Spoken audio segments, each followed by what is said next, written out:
So hello everyone, स्वागत है आप सभी का। तो हिस्ट्री में चैप्टर नंबर 4 करेंगे। 3 तक कर दिया है। पॉलिटी, ज्योग्राफी, इकोनॉमिक्स सब विषय में 2-3 चैप्टर तक हो गया है। अप्रोक्स मतलब जून जुलाई तक पूरा सिलेबस कंप्लीट कर दूंगा ऑब्जेक्टिव का। तो अच्छे तरीके से आज 60 को ऑब्जेक्टिव करने वाले हैं। तो चलिए सबसे पहला सवाल देखेंगे। गौतम बुद्ध का जन्म कहाँ हुआ था? सवाल 21 में आ रखा है, अगर आप ध्यान से देख पा रहे हो तो कहोगे कि सर कपिल वस्तु के लुबनी में हुआ था। लुबनी जगह एक है, तो लुबनी में इनका गौतम बुद्ध का जन्म हुआ था। अच्छे से याद रख लेना। अगला सवाल जो कि 2 नंबर का सवाल है कि महावीर ने, ठीक है, पार्श्वनाथ के सिद्धांतों में नया सिद्धांत क्या जोड़ा था? 13 में, 15 में, 16 में, 17 में, 19 में सवाल आ रखा है। तो कहोगे कि उन्होंने ना ब्रह्मचर्य जोड़ा था। महावीर ने पार्श्वनाथ के सिद्धांतों में नया सिद्धांत क्या जोड़ा था? ब्रह्मचर्य वाला सिद्धांत जोड़ा था। तो ये क्वेश्चन आई होप कि आपको अच्छे तरीके से याद हो गया होगा। थोड़ा मोड़ा अगर बाहर का साउंड आएगा तो इग्नोर कीजिएगा, क्योंकि आप पढ़ने के लिए आए हैं बेसिकली, ठीक ना।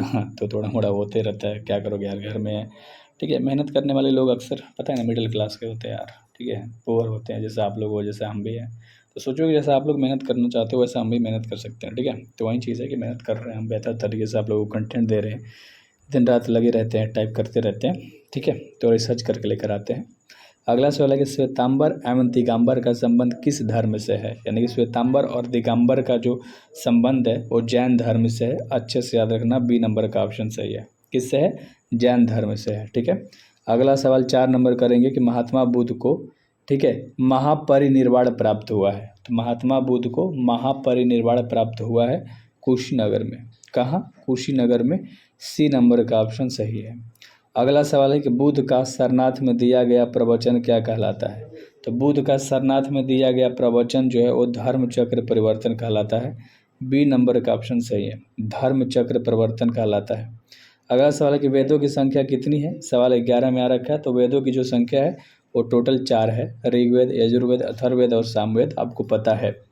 जितने क्वेश्चन कराऊंगा सारे के सारे क्वेश्चन ट्राई करना कि याद हो जाए यार, ठीक है, क्योंकि आप ही हो घर में जो बदल सकते हो यार स्थिति को, ठीक है। तो आपको ही बदलना है, बस इतना दिमाग में रखना है कि हमें ही टॉप करना है, बेहतर करके बस दिखाना है कैसे भी, है ना, एग्ज़ाम में। बाकी आपका भैया है तो मेंशन करते रहेगा कौन सवाल कहाँ आया है, टेंशन मत लेना। बेस्ट चैनल बना के रहूँगा यार, वैसे तो बेस्ट कंटेंट है मेरा, बस चैनल का सब्सक्राइबर कम है, लेकिन मेहनत कर रहे हैं, ठीक है। हर चीज़ ऐसा कोई नहीं लेकर आता, आपको भी पता है, देखते रहते हो यूट्यूब, ठीक है। तो बेस्ट है यार। प्रथम बौद्ध संगति का आयोजन कहाँ हुआ था? तो प्रथम बौद्ध संगति का आयोजन हुआ था राजगृह में, यानी कि राजगीर में, ठीक है। अगला 8वां नंबर का सवाल है कि द्वितीय बौद्ध संगति का आयोजन कहाँ हुआ था? तो द्वितीय बौद्ध संगति का आयोजन वैशाली में हुआ था। Option number C. कहाँ हुआ था? वैशाली में हुआ था। अगला सवाल कि द्वितीय बौद्ध संगति कहाँ हुई थी? देखो 20 में सवाल आ रखा है, तो तृतीय पूछ रहा है, द्वितीय नहीं, तृतीय यानी तीसरा, ठीक है। तो तृतीय कहाँ हुआ था? पाटलिपुत्र में। कहाँ? पाटलिपुत्र में। अच्छे से आपको याद हो रहा है। 10वां नंबर क्वेश्चन है कि चतुर्थ बौद्ध संगति का आयोजन कहाँ हुआ था? तो चतुर्थ बौद्ध संगति का आयोजन जो था वो श्रीनगर में हुआ था। बी नंबर का ऑप्शन सही है, श्रीनगर में हुआ था। वैसे बहुत सारे बच्चे मेरे से पूछ रहे थे कि सर हम लोग गाइड खरीदने वाले हैं, गेस क्वेश्चन खरीद ले, कौन सा बेस्ट रहेगा? भाई गलत रहता है, हर चैप्टर में 2-3 को एग्जाम में आता है, तो 2-3 नंबर 4 नंबर उससे खराब होता है। ये जो मेरा सामने चल रहा है ये मेरा ऑब्जेक्टिव एंड सब्जेक्टिव, इसमें सब कुछ कवर है चैप्टर वाइज। हर चीज़ को बहुत मेहनत से 1 साल से टाइप करते आ रहा हूँ यार, सोचो, ठीक है। जो भी PYQ चीज़ें थी 25 तक 26 तक आ रखी थी वो सारा चीज़ इंक्लूड करके बनाया है। तो इसे आप ले सकते हो। डिस्क्रिप्शन में ऐप का लिंक मिलेगा, तो ऐप में डाला हुआ भी मिल जाएगा, या इस नंबर पे भी आप व्हाट्सएप करके ले सकते हो। वैसे आप नोट्स भी ले सकते हो, नोट्स जैसे चैप्टर वाइज नोट्स होता है ना, हाँ, थ्योरी का, लेक्चर वाला, पढ़ाई वाला, वो भी ले सकते हो, ठीक है। तो सब जो मन आपका वो ले सकते हो, बेस्ट है सब चीज़, ठीक है। चलिए 11 नंबर सवाल करते हैं। कह रहा है कि चौथी बौद्ध परिषद किस शासक काल में हुई थी? तो चौथी, देखो ये 15, 16 और 18 में सवाल आ रखा है। तो ये कनिष्क के, ठीक है, शासनकाल में चौथी बौद्ध परिषद हुई थी, याद रख लेना, ठीक है। किसके शासनकाल में? कनिष्क के शासनकाल में। अगला सवाल है कि निम्न में से कौन गौतम बुद्ध के शिष्य थे? तो गौतम बुद्ध के शिष्य सबको पता है, आनंद उपाली भी थे, दोनों कश्यप भी थे, शारिपुत्र एवं गौद्रलायगन, तो ये सब थे। लेकिन आनंद, अगर प्रिय पूछेगा तो आनंद, ठीक है, और सबसे पहला शिष्य पूछेगा तो आनंद, बाकी तो सब थे। किसके शासनकाल में बौद्ध धर्म का विभाजन हीनयान और महायान संप्रदायों में हुआ था? तो किसके शासनकाल में हुआ था? तो कहोगे कनिष्क के शासनकाल में। किसके? कनिष्क के शासनकाल में। अगला 14 नंबर का सवाल है कि गौतम बुद्ध के गृह त्याग की घटना को बौद्ध ग्रंथों में क्या कहा गया है। तो गौतम बुद्ध घर त्याग देते हैं तो उस घटना को बौद्ध ग्रंथों में जो है वो कहा गया है महाभिनिष्क्रमण। क्या कहा गया है? महाभिनिष्क्रमण कहा गया है। अगला 15 नंबर सवाल है कि गौतम बुद्ध ने बौद्ध संघ की स्थापना कहाँ की थी। तो इन्होंने किया था सारनाथ में। कहाँ किया था? सारनाथ में किया था। अच्छे से याद रख लेना। गौतम बुद्ध किस कुल से संबंधित थे। तो गौतम बुद्ध जो थे वो शाक्य कुल से संबंधित थे। ए नंबर का ऑप्शन सही है, शाक्य कुल से वो संबंध रखते थे। निम्न में से प्राचीनतम वेद कौन है। तो प्राचीनतम यानी सबसे पुराना, तो ऋग्वेद जो है वो सबसे पुराना वेद माना जाता है।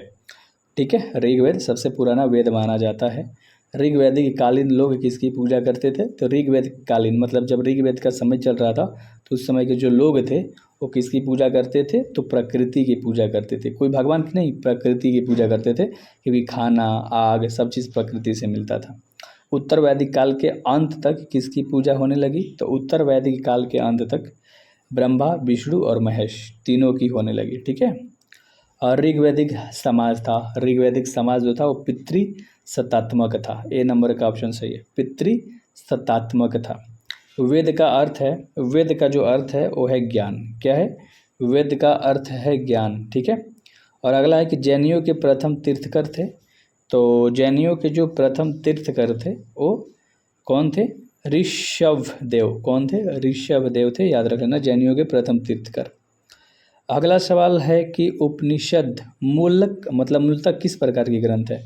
तो जो उपनिषद है एक दार्शनिक ग्रंथ है। कैसा ग्रंथ है? दार्शनिक ग्रंथ है। अगला सवाल है कि हीनयान और महायान संप्रदाय किस धर्म से सर्वोद्धत है। ठीक है, तो सिंपल सा बात है, ये बौद्ध धर्म से है संबंधित। ठीक है।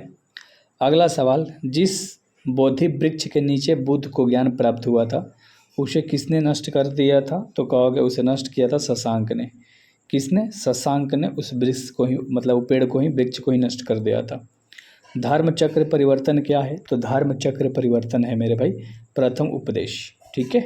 वैसे तुम पूरा यूट्यूब पे देखना, ठीक है, कौन मेरे से बेहतर आपको ऑब्जेक्टिव करा रहा है, इतना मैं आपको कंप्लीट अच्छे तरीके से कह रहा हूँ, तब है ना आना। लेकिन इस चैनल को सब्सक्राइब करके जाना, ताकि आप कोई भी है ना इंपॉर्टेंट क्वेश्चन PYQ क्वेश्चन का जब सीरीज़ कराऊँ तो आप मिस ना करो। हर चैप्टर का मैं हर चीज़ करा दूंगा, टेंशन मत लेना। ठीक है, बेहतर तरीके से।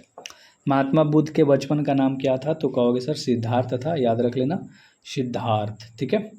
महात्मा बुद्ध को ज्ञान कहाँ प्राप्त हुआ था। तो कहोगे सर बोध गया में प्राप्त हुआ था, बोध गया में, है ना। सवाल बहुत इंपॉर्टेंट है, 21 में भी आ रखा था, 2 बार आ रखा था। गौतम बुद्ध के समकालीन मगध सम्राट था, ठीक है, जो था बिंबिसार। कौन था? बिंबिसार था, याद रख लेना, बिंबिसार। ठीक है।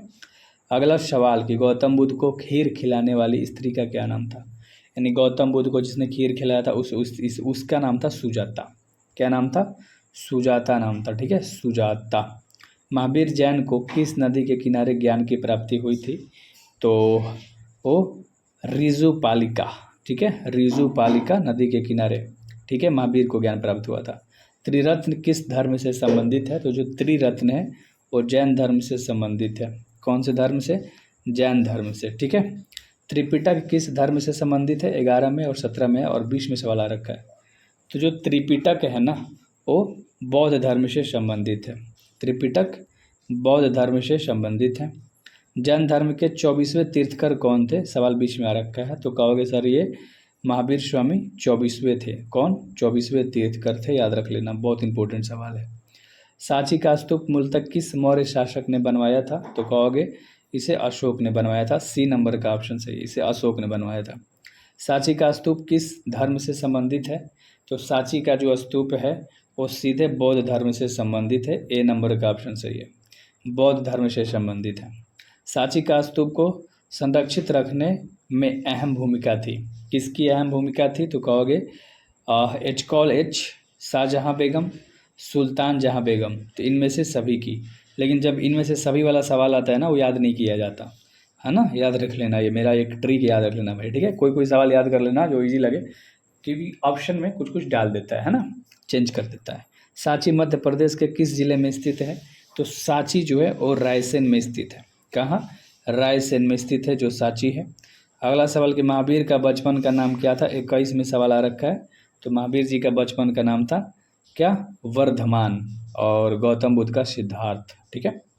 प्रथम जैन संगीति कहाँ हुई थी, सवाल 21 में आ रखा है। तो प्रथम जैन संगीति जो है वो पाटलिपुत्र में हुआ था। कहाँ हुआ था, पाटलिपुत्र में हुआ था। अच्छे से आपको याद हो गया होगा। सूत पिटक किस धर्म से संबंधित है, सवाल 21 में आ रखा है। तो सूत पिटक बौद्ध धर्म से ही संबंधित है। सूत पिटक, त्रिपिटक, है ना, ये सब बौद्ध धर्म से। अंगुत्तर निकाय किसका धर्म ग्रंथ है। तो अंगुत्तर बस अगर वर्ड आपको याद रहेगा तो कहोगे सर ये बौद्ध धर्म है ना, बौद्ध धर्म का ग्रंथ है। अगला सवाल है कि महावीर का जन्म कहाँ हुआ था। तो महावीर का जन्म हुआ था कुंडलवन वैशाली में। कुंडलवन वैशाली में हुआ था, कुंडलवन वैशाली में। नाथ मुनि का संबंध है, नाथ मुनि का संबंध जो था वो वैष्णव धर्म से था। डी नंबर का ऑप्शन सही है। नाथ मुनि का संबंध जो था वो वैष्णव धर्म से था। वीर शैव आंदोलन का जनक कौन है, ठीक है, बताओ। लिंगायत वीर शैव आंदोलन का जनक कौन है, लिंगायत पे आगे होना चाहिए था, कोई नहीं, आप समझदार हो। कहोगे कि सर बाशबन्ना। कौन, बाशबन्ना। ठीक है। बौद्ध परंपरा में अशोक ने कितने स्तूप बनवाए थे। तो टोटल 84,000 स्तूप बनवाए थे। किसने, अशोक ने, याद रख लेना। बौद्ध परंपरा में 84,000 स्तूप जगह जगह पर। हिनयानी पुस्तकें किस भाषा में है। तो हिनयानी पुस्तकें जो है वो पाली भाषा में है। बी नंबर का ऑप्शन सही है, पाली भाषा में है। ठीक। प्राचीन भारत का विश्व प्रसिद्ध विश्वविद्यालय कहाँ स्थित था। तो कहोगे कि सर ये नालंदा में स्थित था। डी नंबर का ऑप्शन सही है। प्राचीन भारत का विश्व प्रसिद्ध विद्यालय मतलब पुराना भारत का, तो नालंदा में था। महावीर स्वामी की पुत्री अड़ोज्या प्रिदर्शना का विवाह किससे हुआ था। तो महावीर स्वामी की जो पुत्री थी जिसका नाम था अड़ोज्या प्रिदर्शना, इनका जो विवाह था वो जमाली से हुआ था। किससे, जमाली, जमाली से महावीर की पुत्री का विवाह हुआ था। पुराणों की संख्या कितनी है, सवाल 2014 और 15 में आ रखा था। तो पुराणों की संख्या जो है वो 18 है, और इस बार आने के पूरे चांस है। बौद्ध भी यही सवाल है, ये मेरे को लगता है काफ़ी टाइम से रोक रखा है इसको। तो अशोक द्वारा प्रचारित बौद्ध धर्म कहाँ प्रचलित नहीं हुआ। 2015 में सवाल आ रखा है। तो अशोक द्वारा जो प्रचलित बौद्ध धर्म था, है ना, उसका प्रचार बहुत हो रहा था, तो प्रचलित नहीं हुआ कहाँ पर। तो कहोगे सर ब्रिटेन में प्रचलित नहीं था, फेमस नहीं था। बुद्ध चरित्र की रचना किसने की थी। तो कहोगे सर अश्वघोष ने किया था। बी नंबर का ऑप्शन सही है, अश्वघोष ने किया था। गौतम बुद्ध का जन्म हुआ था, 2023 में सवाल आ रखा है। तो गौतम बुद्ध का जन्म हुआ था 563 ईसा पूर्व। Option number C, option number C. Mahavir Swami की माता का क्या नाम था, 2023 में सवाल आ रखा है। तो कहोगे सर त्रिशला, त्रिशला आ रखा है। ऑप्शन नंबर ए सही है। गंधार कला किस कला से प्रभावित थी। तो जो गंधार कला थी वो यूनानी कला से प्रभावित थी। ऑप्शन नंबर बी सही है, ऑप्शन नंबर बी सही है। पुरुष सूक्तक का उल्लेख किस ग्रंथ में है। तो पुरुष सूक्तक का जो है वो ऋग्वेद में मिलता है इसका उल्लेख। ठीक है, ऋग्वेद ग्रंथ में पुरुष सूक्तक का।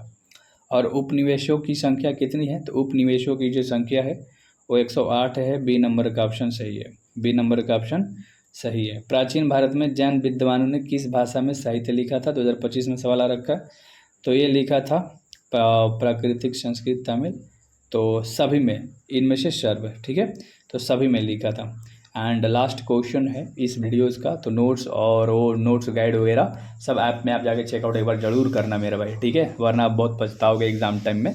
तो पछताना नहीं है, अच्छे से तैयारी करके टॉपर बनना है। ठीक है। जैन धर्म के प्रथम तीर्थकर कौन थे। तो कहोगे जैन धर्म के ऋषभ। ठीक है, कौन थे, ऋषभ देवत। ठीक है। अच्छा एक और सवाल करा देता हूँ, चलो, है ना। ऋग्वेद का संकलन कब हुआ था। तो 1500 से लेके 1000 ईसा पूर्व। ये उल्टा लिखा था ईसा पूर्व, तो 1500 से 1000 ईसा पूर्व में